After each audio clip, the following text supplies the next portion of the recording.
Sa iba pang detalye ng balita, DSWD Bicol patuloy sa pagsasagawa ng mga relief operations sa mga lugar na nasalanta ng bagyo. Ang buong detalye ng balita nasa linya ang aming station manager SM Estela Duran. Bicol Network News Report!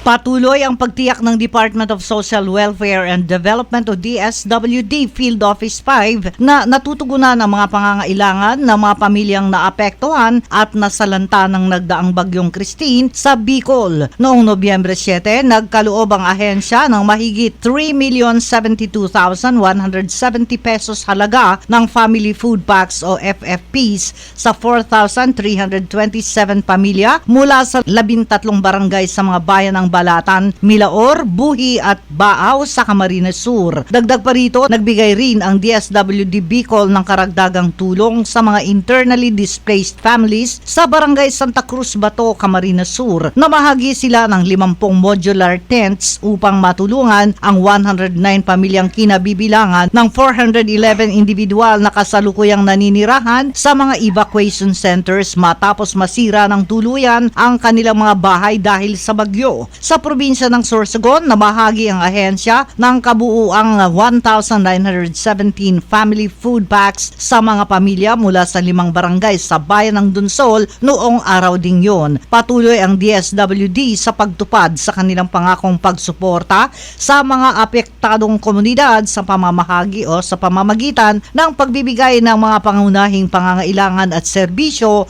upang mapabilis ang kanilang pagbangon. Kasama mo sa Bicol Network News, Megawatt Patrol number 12, Estela Duran, tatak tunay na serbisyo.